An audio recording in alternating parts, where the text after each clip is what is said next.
નમસ્કાર, ન્યૂઝ 18 ગુજરાતીમાં આપનું સ્વાગત છે। આપની સાથે હું છું કોમલ। સમાચારોની શરૂઆત કરીએ તો હાલ મહત્વના સમાચાર સામે આવી રહ્યા છે।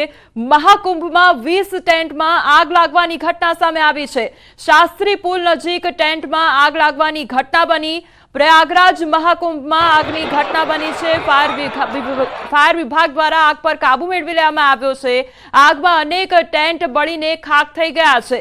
પ્રયાગરાજની આ ઘટના સામે આવી છે, જ્યાં મહાકુંભમાં લોકો પોતાની શ્રદ્ધાથી આવતા હોય છે અને મહાકુંભમાં જે મોટી સંખ્યામાં લોકો આવતા હોય છે ત્યાં હવે આગ લાગવાની ઘટના સામે આવી છે। અનેક ટેન્ટ બળીને ખાખ થયા છે। પ્રાથમિક તારણ એવું સામે આવી રહ્યું છે। સૂત્રો દ્વારા જાણકારી પ્રાપ્ત થઈ રહી છે કે જે ટેન્ટ હતું ત્યાં આગળ રસોઈ બનાવવામાં આવી રહી હતી અને તેના કારણે આ આગ લાગી હતી। हमारे साथ हाल रिपोर्टर आलोक जुड़ाई गया है। आलोक, अभी ग्राउंड सिचुएशन क्या है? अभी आग लगी है वहां पे, ग्राउंड सिचुएशन क्या है वहां की? कोमल, हम आपको बताना चाहेंगे कि यहाँ पर जो आग लगी हुई है वो उस पर काबू पा लिया गया है। प्रशासन ने बहुत मुस्तैदी के साथ काम किया और फायर ब्रिगेड ने त्वरित एक्शन लेते हुए इस आग को बुझा दिया है। इस आग पर काबू पा लिया गया है। ये जो स्थिति यहाँ बनी हुई थी, भयानक स्थिति थी। अगर हम बात करें कोमल, तो ऊंची ऊंची लपटें उठ रही थी आग की, लेकिन उस पर प्रशासन ने काबू पा लिया है। सिलेंडर बीच बीच में फट रहे थे, इसलिए जो है सिलेंडर को फटने से रोकने के लिए जो उसमें सिलेंडर पड़े हुए थे उनको जल्दी जल्दी निकाला गया। लेकिन इसके बाद भी कुछ सिलेंडर ऐसे थे जिसमें आग लग चुकी थी, वो ब्लास्ट भी हुए। लेकिन अभी तक जो सूचना मिल रही है, मैं यही बिल्कुल सामने ही खड़ा हूं, यहाँ पर किसी भी इंजरी आने की अभी सूचना नहीं मिली है। हालांकि एम्बुलेंस यहाँ पर पहुंच गई है, तमाम वरिष्ठ अधिकारी पहुंच गए हैं। मौके पर पर्याप्त जो फायर एम्बुलेंस है या एम्बुलेंस है वो सब कुछ पहुंची हुई है। कोमल, आलोक, आग बहुत बड़ी लगी थी तो ये भी कारण भी जानना चाहेंगे कि क्या उसके बारे में कोई अपडेट मिल रहा है? आलोक, कोमल, अभी तक आग लगने का कारण पता नहीं चला है, क्योंकि ये जो आग लगी है ये खाना बनाते वक्त लगी है या फिर साधु संत धुनी रवाए थे उससे जो चिंगारी निकली उससे आग लगी है, या फिर किसी बिजली के उपकरण से ये आग लगी है। अभी तक इस बारे में कोई जानकारी उपलब्ध नहीं कराई गई है, क्योंकि आग की लपटें इतनी ऊंची थी कि पहले आग को बुझाना जरूरी था और इसलिए प्रशासन पहले आग को बुझाने पर जोर प्रशासन ने दिया। और जो बड़े बड़े अधिकारी हैं जिनके कंधे पर बड़े बड़े सितारे हैं, वो भी आग को बुझाने में पूरी तन्मयता से दिखाई दिए। किसी तरह से आग बुझा ली जाए, इसका पूरा प्रयास किया गया और यहाँ ये दिख रहा है साफ साफ कि आग अब पूरी तरीके से बुझ चुकी है। कोमल, आलोक, वहां पे हवा भी बहुत तेज चल रही थी और आग भी बहुत बड़ी लगी हुई थी, तो आग बुझाने के लिए कितनी मुश्किलों का सामना करना पड़ा है? देखिए कोमल, मैं आपको बताऊं कि वाकई में आग जब लगी है तो उस दौरान हवा तेज चल रही थी और बहुत तेज चल रही थी, लेकिन चारों तरफ से प्रशासन ने, क्योंकि सड़कें इतनी बढ़िया बनाई गई हैं कि चारों तरफ से एम्बुलेंस पहुंच सकती है, चारों तरफ से फायर ब्रिगेड की गाड़ियां पहुंच सकती है, इसलिए केवल एक तरफ से अगर ये आग बुझाई जाती तो शायद न बुझती। लेकिन इतना बढ़िया इसका प्रबंधन किया गया है कि चारों तरफ से जो एम्बुलेंस की गाड़ियां हैं, ये जो फायर ब्रिगेड की गाड़ियां हैं, ये चारों तरफ उसको पूरे एरिया को उन्होंने घेर लिया और वाटर कैनन का इस्तेमाल किया गया। इसके अलावा जो गैसेस का इस्तेमाल किया जाता है जिससे आग बुझाई जाती है, उन सब का प्रयोग करते हुए पूरी तरीके से आग को बुझा लिया गया है। आलोक, एक सवाल वो भी हो रहा है कि वहां पे बहुत बड़ी मात्रा में भीड़ होगी, लोग भी वहां पे बहुत सारे मौजूद होंगे, लोगों को कैसे संभाला गया और उनको कैसे सुरक्षित स्थल पे रखा गया? देखिए, इसमें हम प्रशासन की तारीफ तो करेंगे ही करेंगे, लेकिन जनता में जिस स्तर की जागरूकता हमने देखी, यहाँ जहां आग लगी है वहां पर लोगों ने एक दूसरे का सहयोग किया। इसके साथ ही वहां भीड़ अधिक ना हो इसका पूरा ख्याल रखा। लोग एक दूसरे से कहते नजर आए कि आग की तरफ मत जाइए, और जो लोग खड़े थे जहां पर वहीं पर खड़े हो गए। कोई भी भगदड़ की स्थिति नहीं हुई और एक दूसरे का सहयोग लोगों ने किया, साधु संतों ने एक दूसरे का सहयोग किया। कोमल, आपको एक बड़ी इंटरेस्टिंग बात बताऊं, एक नागा साधु वहां खड़े होकर बाहर वो रोने लगे, उनकी आंख में आंसू था और वो हाथ जोड़कर आग बुझने के लिए प्रार्थना कर रहे थे। तो यहाँ जनता का सहयोग, प्रशासन की तत्परता, और हम ये देख पा रहे हैं कि यहाँ आर्मी के लोग सीआरपीएफ के लोग, ये लोग भी बहुत तन्मयता से लगे और जिसके कारण इस आग पर काबू पाया जा सका। कोमल। आलोक, टेंट में आग लगी थी और 20 जितने टेंट थे उसमें आग लगी थी, तो सवाल ये भी हो रहा है कि क्या टेंट में कोई मौजूद था, उसके बारे में कोई जानकारी प्राप्त हो रही है? देखिए, टेंट में जो आग लगी थी कोमल जी, 20 से अधिक टेंट ही होंगे, छोटे छोटे टेंट हैं, उनमें आग लगी थी। उसमें से किसी के डेथ होने या किसी को किसी तरह की इंजरी होने की कोई सूचना नहीं है अभी, क्योंकि जो लोग हैं वो समय रहते निकल पाए। कुछ लोगों ने अपना सामान भी छोड़ दिया है। किसी को अभी इंजरी हुई है ऐसी कोई सूचना नहीं है। और कितने लोग थे, करीब करीब हम मान सकते हैं कि वहां 100 से 150 लोग रहे होंगे, लेकिन ऐसा अभी सूचना कोई नहीं आया है कि किसी को आग से जलन महसूस हुई है या कोई आग में जला है या थोड़ी सी भी इंजरी किसी को हुई है, ऐसी कोई जानकारी नहीं है केवल। जी आलोक, जो लोग बचे हैं और भगदड़ भी मची होगी और जो लोग टेंट से भाग के बाहर निकले हैं, क्या उनसे आपकी कोई बातचीत हुई है? उनकी अभी मनोस्थिति क्या है अभी? देखिए, उनकी मनोस्थिति यह है कि वो घबराए तो थे, लेकिन उनके अंदर विश्वास था कि प्रशासन जो है पहुंच गया है, फायर और एम्बुलेंस की गाड़ियां पहुंच गई हैं, तो वो लोग बिल्कुल घबराए तो जरूर थे लेकिन हतोत्साहित नहीं थे। उनके चेहरे पर एक विश्वास था कि आग बुझेगी और प्रशासन इस पर तन्मयता से काम करेगा तो कोई नुकसान नहीं होगा। घबराए जरूर थे। उनमें से मैंने एक व्यक्ति से बात भी किया, उन्होंने बताया कि सभी साधु संतों ने मिलकर सिलेंडर बाहर किया और मेरे सामने कम से कम 30 से 40 सिलेंडर वहां से निकाले गए हैं। कोमल। जी आलोक, धन्यवाद। તો આ પ્રયાગરાજની ઘટના કે જ્યાં આગ લાગવાની ઘટના બની અને અત્યારે હાલ આગ પર કાબુ મેળવી લેવામાં આવ્યો છે। તમામ લોકો હાલ સુરક્ષિત છે। અત્યારે જે અપડેટ મળી રહ્યું છે, હાલ કોઈ પણ પ્રકારના જાનહાનિના સમાચાર નથી, પરંતુ આગ પર કાબુ મેળવી લેવામાં આવ્યો છે। आज भी चल रही है, उस स्थान पे कितने लोग भी मौजूद हैं और हालांकि वहां पे प्रशासन द्वारा इस आग पे काबू पाने की पुरजोर कोशिश भी की जा रही है। और ये तस्वीरें आप देख रहे हैं, તો પ્રયાગરાજની આ તસવીરો કે જ્યાં આગ લાગવાની ઘટના બની અને અત્યારે હાલ અપડેટ મળી રહ્યું છે કે આગ પર કાબુ મેળવી લેવામાં આવ્યો છે, પરંતુ આગ કયા કારણોસર લાગી તેને લઈને હજુ પણ સવાલો ઉદ્ભવી રહ્યા છે। તે અંગે તપાસ કરવામાં આવશે, પરંતુ કોઈ પણ પ્રકારની જાનહાનિ સર્જાઈ નથી। જે શ્રદ્ધાળુઓ અહીંયા શ્રદ્ધાથી આવ્યા છે તે લોકો અત્યારે હેમખેમ છે, તે પ્રકારની પ્રાથમિક માહિતી મળી રહી છે।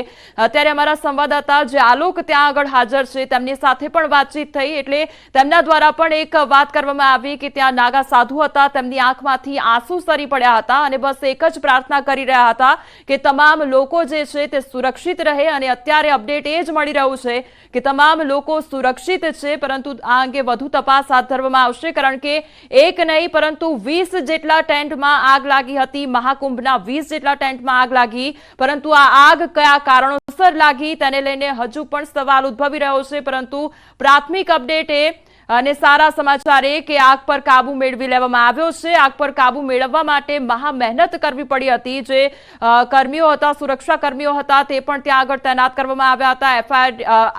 ફાયર બ્રિગેડની જે ટીમ છે તે પણ ત્યાં આગળ સ્થળ પર પહોંચી આવી હતી અને એમ્બ્યુલન્સ પણ સ્થળ પર પહોંચી આવી છે।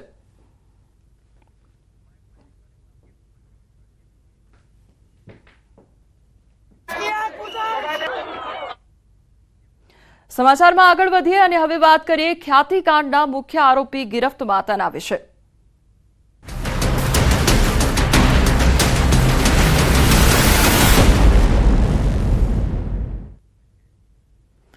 ખ્યાતિ હોસ્પિટલના આરોપી કાર્તિક પટેલના 28 જાન્યુઆરી સુધીના રિમાન્ડ મંજૂર થયા છે। કોર્ટે 10 દિવસના રિમાન્ડ મંજૂર કર્યા છે। અમદાવાદ ગ્રામ્ય કોર્ટે આરોપી કાર્તિક પટેલના રિમાન્ડ મંજૂર કર્યા છે। ક્રાઇમ બ્રાન્ચે આરોપીના 14 દિવસના રિમાન્ડની માંગ કરી હતી।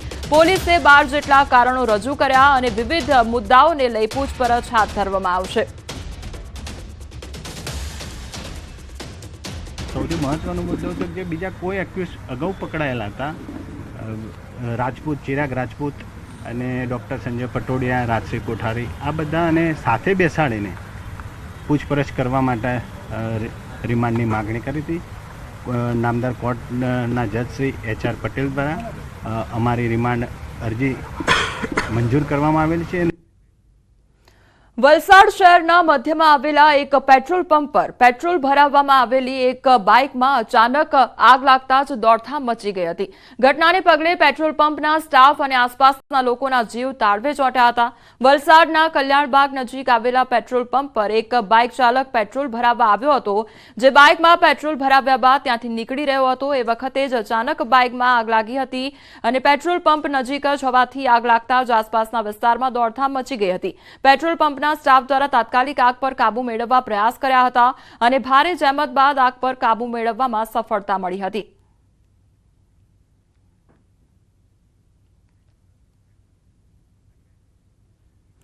સુરતમાં ફોક્સ લાઇટની ચોરી કરતી ગેંગ સકંજામાં આવી છે। પાર્ટી પ્લોટમાં એલઈડી લાઇટની કરતી હતી ચોરી આ ગેંગ અને પોલીસે 60 ફોક્સ લાઇટ કબજે કરી છે। ગેંગના 7 શખ્સોની પોલીસે ધરપકડ કરી છે। 2 બાઇક, મોબાઈલ સહિત 3.80 લાખનો મુદ્દામાલ જપ્ત કરવામાં આવ્યો છે। તો પોલીસે 60 ફોક્સ લાઇટ જે છે તે જપ્ત કરી છે। ગેંગના 7 શખ્સોને પોલીસે ધરપકડ કરી છે અને વધુ તપાસ હાથ ધરવામાં આવી છે।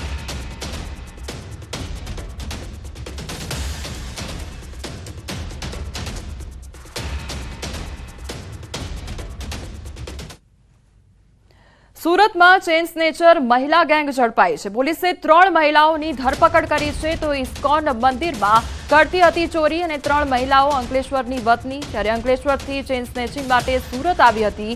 1.40 લાખનો મુદ્દામાલ કબજે કરવામાં આવ્યો છે। તો સુરતનો આ સમગ્ર મામલો સામે આવ્યો છે, જ્યાં 3 મહિલાઓની ધરપકડ કરવામાં આવી છે। ઇસ્કોન મંદિરમાં ચોરી કરવામાં આવતી હતી અને લગભગ 1.40 લાખનો મુદ્દામાલ કબજે કરવામાં આવ્યો છે। એ લોકોની એમો એવી હતી કે 5-7 મહિલાઓ જ્યાં પણ કોઈ મંદિર જ્યાં ભીડભાડ થતી હોય, મંદિરમાં ભીડભાડ દર્શનાર્થીઓ વધુ આવતા હોય એવી જગ્યાએ ત્યાં જવાનું અને ત્યાં જઈ અને આવી ભીડભાડનો લાભ લઈ અને મંગળસૂત્ર, ચેન અને આવી ચોરી કરવાની એમની એમો હતી।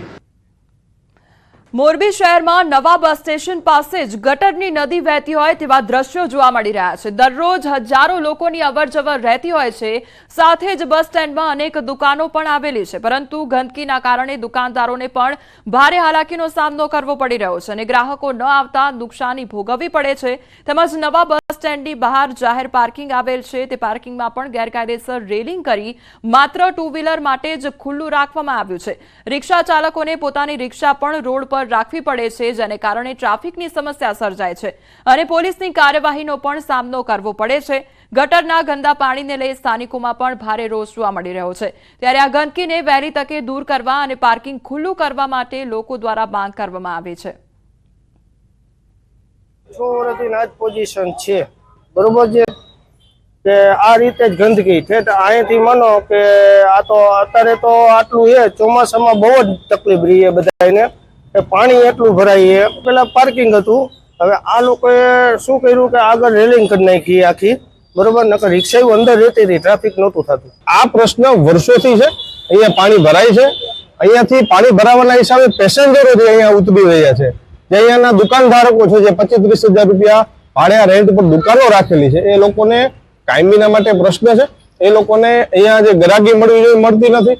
તો તાત્કાલિકના ધોરણે જે ગટરનું પાણી છે જે એનો નિકાલ તાત્કાલિક મહાનગરપાલિકાએ લાવવો જોઈએ। આ એક ગટર નથી, ઠેકાણે ગટર છલકાઈ છે। અમે જાય એટલે કે સાધન બંધ છે, સાધન તો મહાનગરપાલિકા બની, તો હવે તમે સાધન તો વધારો, ટ્રેક્ટર બંધ છે, જેટિંગ મશીન બંધ છે, તો હું આ મહાનગરપાલિકા ખાલી કેવા પૂરતી બની છે, લોલીપોપ આપવાનું બની છે। વલસાડ નગરપાલિકાના રેઢિયાળ વહીવટનું વધુ એક ઉદાહરણ સામે આવ્યું છે। જી હા, સરકારે પાલિકાને નગરજનોની સુખાકારી માટે લાખો રૂપિયાના ખર્ચે ફાળવેલા વાહનો હાલ ભંગાર હાલતમાં જોવા મળી રહ્યા છે। આ દ્રશ્યો જોઈને કહી શકાય છે કે પ્રજાના ટેક્સના પૈસાનો વેડફાટ થઈ રહ્યો છે। પાલિકાના ચીફ ઓફિસરની આગેવાનીમાં ખાડે ગયેલા વહીવટને કારણે લોકોમાં રોષ જોવા મળી રહ્યો છે।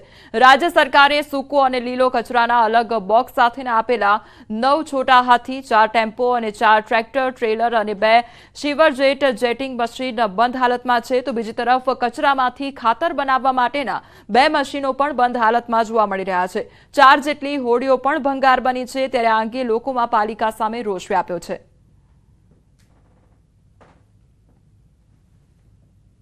પણ ખરેખર નગરપાલિકાનો વહીવટ એવો થઈ રહ્યો છે કે એમાં કોન્ટ્રાક્ટ પટ્ટા દાખલ થઈ ગઈ છે અને આપણા જે સરકારી વાહનો છે એનો ઉપયોગ ન કરવાને કારણે કોન્ટ્રાક્ટ પટ્ટામાં જે કોન્ટ્રાક્ટ લે છે એ લોકોને ઠેકા આપવામાં આવે છે. આ ઠેકા પદ્ધતિ દૂર થવી જોઈએ અને પાણી પુરવઠાના જે ટ્રેક્ટરો છે, પાણીના ટેન્કરો છે, જેસીબીઓ છે એ ઉપયોગ કરવામાં આવે તો સરકારના પૈસા પણ બચી શકે એની અંદર અને આજુબાજુના વિસ્તારની સેવા પણ થઈ શકે અને સારા કામ પણ થઈ શકે. પૈસા વેડફાઈ રહ્યા છે, આપણે જોઈ રહ્યા છે. તમારી સામે તો થયા, મતલબ કે જેસીબી, ટ્રેક્ટર અને પાણીનું ટેન્કર જે અહીંયા લાવીને એમ જ મૂકી અને સડી ગયા, એમને એમ જ સડી ગયા. મતલબ એનો મિનિંગ એ થાય કે સડવા માટે જ અહીંયા આવ્યા એવું લાગે મને. પૈસાનો દુરુપયોગ, બિલકુલ દુરુપયોગ. નગરપાલિકા પૈસાનો બિલકુલ અંધેર વ્યવહાર કરી રહ્યા છે. સીધું સારું ઉદાહરણ છે. હંગામી ધોરણે કર્મચારીઓની ભરતી કરવી જોઈએ અને મેન્ટેનન્સ અધિકારી નિમવા જોઈએ, જેનાથી એ માવજત રહે ને ચાલુ હાલતમાં રહે, જેનાથી જ્યારે જરૂર પડે સાધનોની તે બીજા નગરપાલિકા પર કે બીજા એકમો પર આપણે અપેક્ષા ન રાખવી પડે. બીજી તરફ ચોંકાવનારી બાબત તો એ છે કે સરકારે પાલિકાને સાધનો તો ફાળવી દીધા, પરંતુ પાલિકા પાસે આવા સાધનો ચલાવવા માટેનો પૂરતો સ્ટાફ જ નથી. તો કેટલાક વાહનોનો ઓછો ઉપયોગ અને સર્વિસના અભાવે હવે તેને કોઈ ભંગારના ભાવમાં પણ ન લે તેવી હાલત થઈ ગઈ છે. જોકે આ અંગે ન્યૂઝ 18એ જ્યારે વલસાડ નગરપાલિકાના ચીફ ઓફિસરને પૂછ્યું તો તેમણે આ બાબતે લૂલો બચાવ કર્યો હતો. તેમણે કહ્યું, આગામી સમયમાં બિનઉપયોગી થયેલા કેટલાક વાહનોની હરાજી કરાશે તો કેટલાકની મરામત કરી ફરી ઉપયોગમાં લેવાશે. ત્યારે પ્રજાના પૈસાનો વેડફાટ ક્યાં સુધી કરાશે તેવા સવાલો સ્થાનિકોએ કર્યા છે. સરકારશ્રીના નિયમ પ્રમાણે જે વાહનો 10 વર્ષ ઉપરના થઈ જાય અથવા તો 2 લાખ કિલોમીટર ચાલી જાય એવા વાહનોને હવે નવા નિયમ પ્રમાણે આરટીઓ પાસિંગ ફરીથી કરી આપતા નથી. એટલે આવા વાહનોને હવે રદ્દી કરી એની હરાજી કરાવવાની થાય છે અને એ માટે વાહનો વાઇઝ એની લોગબુકો અને એ તૈયાર કરી અને જે માહિતી જોઈએ એ તૈયાર કરીને મિકેનિકલ એન્જિનિયરને મોકલવામાં આવશે અને મિકેનિકલ એન્જિનિયર એની વેલ્યુએશન કરી આપશે. આ વેલ્યુએશન થાય ત્યાર પછી જાહેર હરાજી આ વાહનોની કરી અને વાહનોનો નિકાલ કરવામાં આવશે. સમાચારોમાં આગળ વધીએ તે પહેલા રોકાઈશું એક બ્રેક માટે.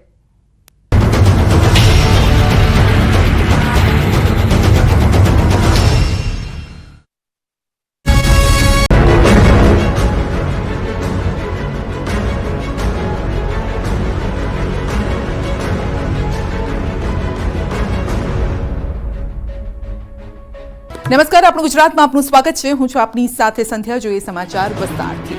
અમદાવાદ ખ્યાતિકાંડનો મુખ્ય આરોપી કાર્તિક પટેલ 65 દિવસે ઝડપાયો. ખ્યાતિકાંડ થતા ન્યૂઝીલેન્ડથી દુબઈ ભાગી 2 મહિના હોટેલમાં રહ્યો.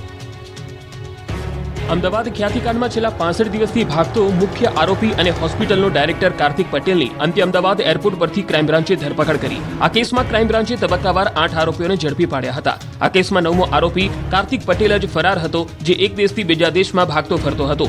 બીમાર પત્નીની સારવાર માટે કાર્તિક પટેલ 3 નવેમ્બરે અમદાવાદથી ઓસ્ટ્રેલિયા ગયો હતો અને 11 નવેમ્બરે ન્યૂઝીલેન્ડ ગયો અને 12 નવેમ્બરે ખ્યાતિકાંડ થતા તે દુબઈ ભાગ્યો હતો, જ્યાં તે 2 મહિના હોટલમાં રોકાયો હતો. પરંતુ પત્નીની તબિયત બગડતા તે દુબઈથી પાછો ફર્યો અને ક્રાઇમ બ્રાન્ચે દબોચી લીધો. આરોપીની પ્રાથમિક પૂછપરછ દરમિયાન જાણવા મળ્યું કે કાર્તિક પટેલના માર્ગદર્શન હેઠળ જ ગામે ગામ કેમ્પ કરવામાં આવતા હતા, દર્દીઓને શોધવામાં આવતા હતા. પીએમજે યોજના સહિતના વ્યવહારો અંગે ક્રાઇમ બ્રાન્ચ તપાસ કરી રહી છે. 33 બેંક એકાઉન્ટની ફોરેન્સિક તપાસ ચાલી રહી છે. કાર્તિક 142 આંબલી બોપલ રોડ ખાતેની ઓફિસે તથા હોસ્પિટલ ખાતે હોસ્પિટલના ડાયરેક્ટર્સ તથા મેનેજમેન્ટની મીટિંગો લેતો હતો. કાર્તિક પટેલ તેમની બીજી ફર્મમાંથી ખ્યાતિ હોસ્પિટલમાં અનસિક્યોર્ડ લોન આપી હોસ્પિટલમાં પોતાનું રોકાણ વધારતો હતો. નરોડા ગેલેક્સી 4 રસ્તા પાસે ગાયત્રી બિલ્ડર દ્વારા નિર્માણ થઈ રહેલ નવા બિલ્ડિંગમાં નવી મલ્ટી સ્પેશિયાલિટી હોસ્પિટલ બનાવવાનો પ્લાન હતો, જે બિલ્ડિંગ ભાડા પેટે મેળવવા બિલ્ડર સાથે એગ્રીમેન્ટ કરાર કરવામાં આવ્યો હતો. પરંતુ બિલ્ડરનું કામ પૂરું થયું ન હોવાથી તેમજ વીયુ પરમિશન આવેલ ન હોવાથી કોઈ લીગલ ડોક્યુમેન્ટની કાર્યવાહી કરવામાં આવી નહોતી. પોતાને કોરોના થયો તે વખતે કોઈ હોસ્પિટલમાં એડમિટ થવા જગ્યા ન મળતા પોતે હોસ્પિટલ બનાવવાનું નક્કી કર્યું હતું. આરોપી કાર્તિક પટેલ 2021માં એશિયન બેરિયાટિક એન્ડ કોસ્મેટિક હોસ્પિટલમાં ભાગીદાર તરીકે જોડાયો હતો. કાર્તિક પટેલ ખ્યાતિ હોસ્પિટલના ચેરમેન છે. હોસ્પિટલના તમામ નાણાકીય વ્યવહાર કાર્તિક પટેલની એકલાની સહીથી જ થતા હતા. ભાજપ શહેર અને જિલ્લા પ્રમુખોની અંગે મોટા સમાચાર. આગામી સપ્તાહમાં થશે જિલ્લા પ્રમુખો અને મનપા પ્રમુખોની જાહેરાત. 33 જિલ્લા પ્રમુખો અને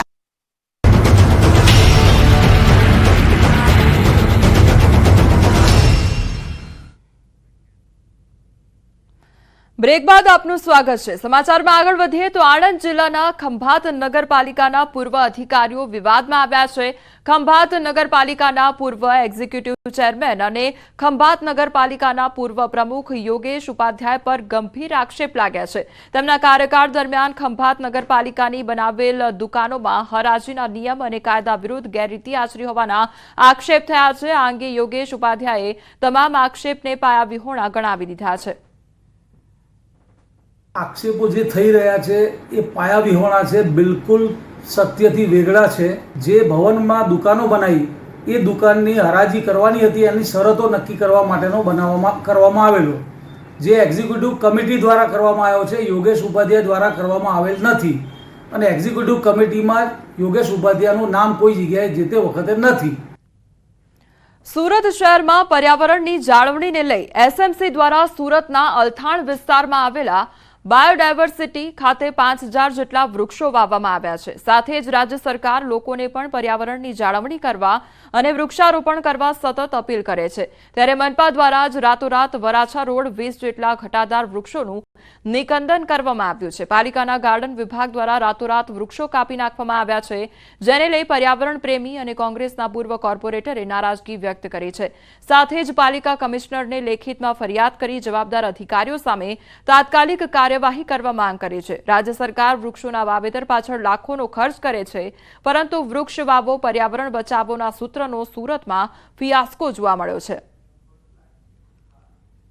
20 થી વધુ વૃક્ષોને જડ મૂળથી કાપી નાખવામાં આવ્યા। આપ જોશો કે આ વૃક્ષો વર્ષો જૂના વૃક્ષો હતા, ઘટાદાર વૃક્ષો હતા। આપ ગૂગલ ઇમેજથી, સેટેલાઇટ ઇમેજથી જૂના ફોટા જોશો તો એકદમ હરિયાળો રોડ હતો। એક સાથે રાતોરાત સુરત મહાનગરપાલિકાના ગાર્ડન વિભાગે 20 વૃક્ષોને 20 થી વધુ વૃક્ષોને જડ મૂળથી કાપી નાખ્યા। આ બાબતની એક લેખિતમાં ફરિયાદ મેં મ્યુનિસિપલ કમિશનરશ્રી અને પર્યાવરણ વિભાગને કરી છે। બનાસકાંઠાના વિભાજન બાદ સતત વિરોધનો વંટોળ ચાલી રહ્યો છે, ત્યારે ધાનેરાને બનાસકાંઠામાં રાખવાની માંગને લઈ વિરોધ વધુ ઉગ્ર બન્યો છે। 21મી જાન્યુઆરીએ ધાનેરામાં યોજાનાર જન આક્રોશ સભાને લઈ ધારાસભ્ય સહિત પૂર્વ ધારાસભ્યો મેદાને આવ્યા છે। સોશિયલ મીડિયા દ્વારા ધારાસભ્ય માવજી દેસાઈ, પૂર્વ ધારાસભ્ય મફતલાલ પુરોહિત સહિતે લોકોને આમંત્રણ પાઠવ્યું છે। વધુમાં વધુ લોકો જોડાય તે માટે ગામે ગામ ડીજે દ્વારા પ્રચાર કરવામાં આવી રહ્યો છે। ગામના આગેવાનો લોકોને આંદોલનમાં જોડવા પ્રયાસ પણ કરી રહ્યા છે, ત્યારે આંદોલનમાં હજારો લોકો એકત્રિત થાય તેવી શક્યતા પણ વર્તાઈ રહી છે। 21 તારીખ મંગળવાર ને દિવસે બપોરે 12 વાગે જન આક્રોશ રેલી ધાનેરાને થતા ઘોર અન્યાય સામે રાખવામાં આવી છે। તમામ ભાઈઓ બહેનોને મારી નમ્ર વિનંતી છે, તમે એમાં આવો। સૌને સમગ્ર ધાનેરાનું હિત જેનામાં સમાયેલું છે, સમગ્ર ધાનેરાની પ્રજાને હું અપીલ કરું છું કે ખૂબ મોટી સંખ્યાની અંદર આપ આપના સાધનોની વ્યવસ્થા કરી અને વધુમાં વધુ સંખ્યા સાથે આ મહાસભાની અંદર જન આક્રોશ સભામાં આપણે જોડાઈએ। ભાવનગર પંથકમાં ફરી એકવાર ખેડૂતોની મુશ્કેલીમાં વધારો થયો છે। જિલ્લાના સિંહોર, તળાજા અને મહુવા પંથકના ગામોમાં શેરડીના પાકમાં સુકારો આવતા ખેડૂતોને ભારે નુકસાની થવાની ભીતિ સેવાઈ રહી છે। તળાજા તાલુકાના સાંગાણા, કામરોડ, સમઢિયાળા, વદરગામ તેમજ મહુવા તાલુકાના ગુંદરણા, કુંભારિયા, પટ્ટી, ભગુડા ગામ અને શિહોર તાલુકાના અગિયાળી સહિત પંથકના ગામોમાં શેરડીના પાકમાં સુકાવાનો રોગ આવી ગયો છે, અને જેને કારણે જગતના તાતના શેરડીના તૈયાર પાકમાં સુકાવાનો રોગ આવતા મોઢે આવેલો કોળિયો છીનવાઈ ગયો છે। તો સુકારોના રોગમાં શેરડીમાં અંદરના ભાગેથી પોલી સુકાવા લાગે છે અને આથી તે શેરડી બગડી જાય છે। ખેડૂતોની 6 મહિનાની મહેનત પર પાણી ફરી વળ્યું છે। બજારમાં કોઈ માલની ખરીદી પણ કરતા નથી, જેને લઈ ખેડૂતોને લાખોનું નુકસાન વેઠવાનો વારો આવ્યો છે। ખેડૂતો પણ નુકસાનના વળતરની માંગ કરી રહ્યા છે। 50-55 વીઘા જેવું બધા ખેડૂતો થઈ અને શેરડી કરે છે, પણ જયારે એમાં હુકારો આવે એટલે બિચારાને રોવાનો વાર આવે, છતાં પણ જોખમ ખેડે છે કે કદાચ ઈશ્વર લાભ આપી દે, પણ હુકારો તો લાગી જ જાય છે। હુકારો લાગે એટલે 1 રૂપિયાનો ફાયદો નહીં, અને ઉડતા મજૂરોને કઢાવવાના વીઘે 3-4 હજાર રૂપિયા દેવા પડે, એટલે એ તો ઉડતા જાય મારા। એક 555 નંબરની જે જાત છે શેરડીની, એની અંદર ખૂબ સુકારાનો રોગ આવી ગયો છે। એના કારણે ખેડૂત અત્યારે પોતાના બિયારણના પણ પૈસા ઉભા નથી થતા, એવી પરિસ્થિતિ આવીને ઊભી રહી છે. કેમ કે ખેડૂત સતત પ્રયત્ન કરે છે પણ તે છતાંય તે હુકારો તમે જોયો એમ કે હુકારો આવી જાય છે અને ખેડૂતોને 8 મહિનાની મહેનત હાવ પાણીમાં જાય છે અને ખેડૂત હાવ પાણીમાં થાય છે. ખ્યાતિ હોસ્પિટલ કાંડનો મુદ્દો સામે આવ્યો છે ત્યારે ખ્યાતિ કાંડમાં કરણી સેનાએ જંપ લાવ્યું છે. કરણી સેનાના જેપી જાડેજાએ કાર્તિક પટેલનો વરઘોડો કાઢવાની માંગ કરી છે અને પોલીસ ગુનેગારોને છાશવારે વરઘોડો કાઢે છે તો કાર્તિક પટેલનો પણ વરઘોડો કાઢવાની કરણી સેના દ્વારા માંગ કરવામાં આવી છે. છાશવારે મજબૂર એવા ચપટીના ચોર એવા લોકોનો તમે છાશવારે વરઘોડો કાઢતા હોય છો અને અત્યારે તો વરઘોડાની સિઝન ચાલે છે ત્યારે આવા માલેતુજાર વ્યક્તિનો વરઘોડો કાઢીને ગુજરાતની જનતાને એક દાખલો બેસાડો. સુરતના ટેક્સટાઇલ ઉદ્યોગને સીઆર પાટીલની ટકોર આપવામાં આવી છે અને ટેક્સટાઇલ ઉદ્યોગમાં થતા ઉઠામણાને લઈ નિવેદન આપવામાં આવ્યું છે. ઉધારમાં કોઈને કાપડનો માલ ન આપો, રોકડમાં કાપડનો માલ આપો તેવું કહેવામાં આવ્યું છે. જે વેપારીઓને જરૂર છે તે રોકડથી માલ લેશે જ તેવું પણ કહેવામાં આવ્યું છે. कि आपकी इस यूनिटी से तय कर लो ना एक बार कि हम किसी को उधार नहीं देंगे, चेक दो और माल लेके जाओ. किसी को भी बाहर नहीं जा सकता, वो आपसे लेना ही पड़ेगा. હાલ સમાચારોમાં બસ આટલું જ. વધુ સમાચાર માટે આપ જોતા રહો ન્યૂઝ 18 ગુજરાતી. નમસ્કાર.